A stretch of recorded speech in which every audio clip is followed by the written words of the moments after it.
السلام علیکم، Bengal YouTube channel پر جاوید شاہ حاضر خدمت ہے۔ ناظرین، سندھ کی سیاست کے حوالے سے، گورنر کے تبدیلی کے حوالے سے، اور ایم کیو پاکستان کی سیاست اور الطاف حسین کی یاد، تو اس موقع پہ تمام عوام کو بھی اور ایم کیو کے جو مقامی رہنما ہیں ان کو بھی ستائی ہوگی۔ اور اس موقع پہ یعنی کہ جو ایم کیو پاکستان میں آپ کے فعال رہنما تھے، سمجھ لیں کامران رسولی گورنر، تو ان کو جب ہٹایا گیا جس طریقے سے، تو یہ ایم کیو کی ایک شرمندگی کا باعث بنا، اور ایم کیو کی پوزیشن بھی نظر آ گئی اقتدار میں، اور یہ بھی عوام کو نظر آیا کہ الطاف حسین کے بعد ایم کیو کی کیا حالت ہے، کہ یعنی کہ ایم کیو کے نہ کوئی پوچھتا ہے، نہ ان کی کوئی طاقت رہی۔ تو الطاف حسین کے حوالے سے لوگوں نے کل تبصرہ کیا، کافی ہم عوام سے جو ملتے رہے، تو اس میں لوگوں نے یہی بتایا کہ جناب الطاف حسین نہیں ہے تو ایم کیو کی اب کوئی نہیں سنتا۔ پہلے ایک ایس ایچ او بھی، اور جو نہیں کہ کمشنر بھی، یا بہت سارے جو بڑے بڑے عہدے تھے سندھ میں یا بالخصوص کراچی میں، تو ان کو منظوری لی جاتی تھی 90 سے، جس کی 90 سے وہ حکومت کی جو پارٹنر ہوتی تھی اگر ایم کیو، تو وہ حکومت ضرور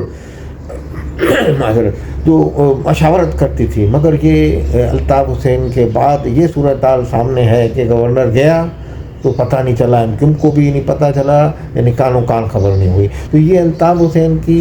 نہ ہونے کی قیادت کا فقدان ہے، اور ایم کیو کی کمزوری کی بھی نشاندہی کرتی ہے یہ بات۔ تو ایم کیو اب عوام یہ کہتی ہے کہ ایم کیو کو مضبوط کیا جائے، تو ہم بھی امید رکھیں کہ ایم کیو ہمارے مطالبے پورا کرے گی، ادروائز تو ایم کیو کو ہم کیسے ووٹ دیں گے؟ اب کیسے؟ یہ تو ہمارے مطالبات، یہ چاہے 27ویں اور 26ویں منظور ہوتی جا رہی ہیں، اور ان کو آسرا دیتے جا رہے ہیں گورنمنٹ جو بھی ہوتی ہے، اور اس کے بعد کچھ بھی نہیں ہوتا ہے، وہی جیسے اسی تنخواہ پہ یہ لوگ کام کر رہے ہیں۔ تو یہ صورتحال جو ہے ایم کیو کے لیے بھی لمحہ فکریہ ہے، اور یعنی کہ عوام کے لیے بھی۔ عوام کہہ رہی ہے کہ اس میں یہ کیا ایم کیو والے سیاست کر رہے ہیں۔ بہرحال ایم کیو والے کیا سیاست کر رہے ہیں، الطاف حسین کی یاد ان کو بھی آ رہی ہوگی، کیونکہ الطاف حسین کی ایک قیادت میں،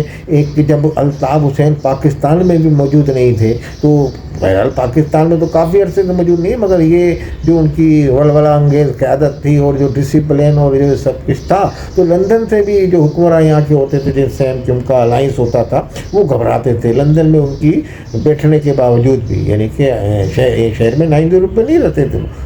جب سے گئے ہیں۔ تو آپ یہ دیکھیے کہ اس صورتحال میں الطاف حسین کا نکل جانا ایم کیو سے، اور الطاف حسین کا 22 اگست کے بعد ان کا ایم کیو پاکستان کے نام سے اپنی سیاست کا آغاز کرنا، باحالات مجبوری انہوں نے کیا، مگر کیا۔ اس کے بعد ان کی اس میں کہتے ہیں کہ وہ بالکل ایم کیو کے جو بارے میں سے ہوا نکلی ہوئی ہے، اور ایم کیو کے اب جو لیڈران ہیں وہ یہی چاہیں گے کہ کوئی ان کی ایسی قیادت آئے جو حکومت کی، جو بھی حکومت ہو، اس کی آنکھوں میں آنکھ ڈال کے دیکھے۔ تو الطاف حسین کی اب موجودگی ان کو بھی ستا رہی ہے، ایم کیو پاکستان کے وہ رہنما جو الطاف حسین سے خوفزدہ نہیں ہے، یا الطاف حسین کو زیادہ انہوں نے برا بھلا نہیں کہا، تو وہ لوگ اس امید میں ہیں کہ اب الطاف کی طرف ہی دیکھنا چاہیے بھائی۔ تو اس حوالے سے عشرت العباد کا بھی جو بہت دن سے پر تول رہے ہیں پاکستان میں آنے کے لیے اور اپنی جماعت بنانے کے لیے، تو لوگ ان کی طرف سے بھی آس امید لگائے بیٹھے ہیں کہ اب وہ شاید آ کے الطاف حسین کا راستہ ہموار کرائیں، کیونکہ عشرت العباد کو بھی مقتدر حلقوں میں، اسٹیبلشمنٹ میں، گڈ بک میں ہیں۔ بہرحال اب وہ کب آتے ہیں، اور اس ایم کیو سے اسٹیبلشمنٹ کے لیے بھی روزانہ مشکلات کھڑی کرتی ہے ایم کیو۔ وہ اسٹیبلشمنٹ چاہتی ہے کہ منظم انداز میں یہ چلتے اور اپنی طاقت دکھاتے جو ان کو بنایا تھا، تو اس حوالے سے، مگر یہ آپس میں ایک تو دست و گریباں ہو گئے، دوسرے یہ مقتدر حلقوں کی امیدوں پہ بھی پورا نہیں اتر رہی ہے، نظر یہ آ رہا ہے۔ تو یہ لازمی اختلافات ہوتے ہیں تو نہیں ہے، اب وہ یہ چاہ رہے ہیں کہ کچھ اسی کے لوگ ایم کیو میں ضم کر دیے جائیں، عشرت العباد کی جو نئی پارٹی بنائی جائے، تو مطلب عشرت العباد کے حوالے سے یعنی کہ اچھی خبریں ہیں، اور پہلے بھی ان کے یہاں تنظیم قائم ہے ایک دوسرے نام سے میرا اس حوالے سے، تو یہ امید آئندہ آنے والے دنوں میں ممکن ہے کہ نئے نئے تجربات کرنے کی پاکستان میں اسٹیبلشمنٹ آتی ہے، تو اور وہ لازمی پاکستان کے بہترین مفاد میں یہ تجربات کرتی ہے۔ اب وہ بعد میں خربوزہ میٹھا نہ نکلے تو وہ الگ بات ہے، مگر بہرحال وہ اس طرح کے تجربات کے نئی جماعتیں نوزائیدہ لیڈر وہ منتخب کر کے لاتی ہے، تو مطلب لاتی ہے ان کو اپنی نامزد کرا کے، پھر وہ اقتدار میں بھی ان کو بتدریج پاکستان کے حالات اور واقعات دیکھتے ہوئے لے آتے ہیں، مگر اسٹیبلشمنٹ کا فیصلہ پاکستان کے بہترین مفاد میں ہوتا ہے، یہ تو ایک بات ہے۔ اب بہترین مفاد میں اس وقت اسٹیبلشمنٹ کو یہ چاہیے ناظرین کہ عوام بھی یہ چاہ رہی ہے اور سب یہ چاہ رہے ہیں کہ عشرت العباد جیسے یعنی کہ پڑھے لکھے اور ایک ذمہ دار اور سنجیدہ سیاستداں کو یہاں لایا جائے، وہ بھی ایک اسٹیبلشمنٹ کے حلقوں میں بھی بڑے اعلیٰ مقام، اسی طریقے سے پرویز مشرف سے بھی ان کے بڑے اچھے تعلقات ہیں، نواز شریف اینڈ کمپنی بھی ان کو بڑا اچھا سمجھتی ہے، اور زرداری صاحب تو ہم نے آپ ذکر کیا تھا، ان کو دوبارہ لگوایا تھا گورنر زرداری صاحب نے، تو کہنے کا مقصد یہ ہے کہ عشرت العباد آئیں اور اس کو سپرویژن کریں الطاف حسین کے بھی گناہ کو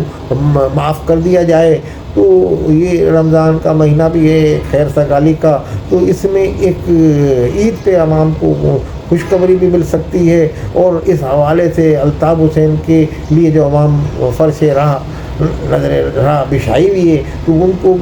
ایک جو ان کی امید ہے وہ بھی ان کی حقیقت میں بدل جائے گی، اور بہرحال عشرت العباد جو ہے وہ ایک اچھے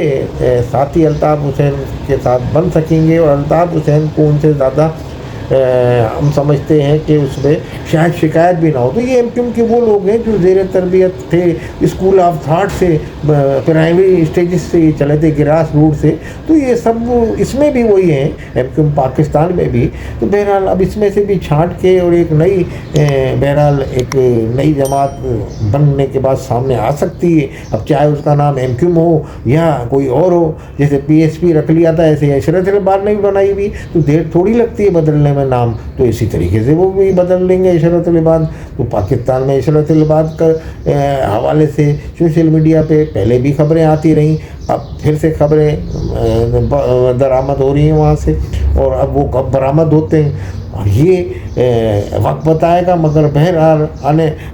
کچھ سیاسی مبصرین یہ کہہ رہے ہیں کہ آنے والے دنوں میں عشرت العباد کو بھی آزمایا جائے گا، اور عشرت العباد کی کوشش یہ ہوگی کہ وہ عوام کا حمایت حاصل کرنے کے لیے پاکستان کی اور صوبہ سندھ کے عوام کی، بالخصوص مہاجر عوام کی حمایت حاصل کرنے کے لیے الطاف حسین کی آشیرواد ضرور لینے کی کوشش کریں گے، اور الطاف حسین کی چاہے لندن رہتے ہوئے ان کی حمایت حاصل کر لیں، اور یا پاکستان الطاف حسین تشریف لے آئیں، یا الطاف حسین پاکستان تشریف لے آئیں، عشرت العباد کے مسلسل تسلسل سے کے ساتھ رابطوں کے باعث جو عشرت العباد تو مسلسل رابطے میں پاکستان کے جو اعلیٰ اقتدار کے اور اعلیٰ اختیار والے لوگ ہیں ان کے ساتھ عشرت العباد جو ہے ایک سنجیدہ سیاستداں ہیں، وہ پاکستان کی سوچ رکھتے ہیں، وہ پاکستان کے یعنی کہ ایک گورنر آئینی طور پہ رہے اور بڑے کامیاب گورنر رہے صوبہ سندھ کے، اور طویل عرصے رہے، تو اور تمام سیاستداں جو پاکستان کے موجودہ بھی جو بڑے بڑے نام ہیں ان کے ساتھ گڈ بک میں بھی ہیں، اور مقتدر حلقوں کی بھی اسٹیبلشمنٹ کی، تو اس تجربے پہ لوگ یہ کہہ رہے ہیں کہ یہ آنے والے دنوں میں یہ سیٹ اپ سندھ میں اور پورے پاکستان کے لیول پہ بن سکتا ہے۔ عشرت العباد کی کوشش یہ ہے کہ ان کو الطاف حسین کی حمایت بھی حاصل ہو جائے، کیونکہ الطاف حسین کی حمایت کے بغیر موجودہ ایم کیو ایم پاکستان کی جو پوزیشن ہے وہ عوام کے سامنے ہیں، تو اس طریقے کی اگر وہ سیاست کریں گے ایک 1.5 اینٹ کی الگ مسجد بنا کر، تو وہ پھر شاید ہی سروائیو کر سکے، تو اسی نتیجے کے باعث وہ گزشتہ عرصے جو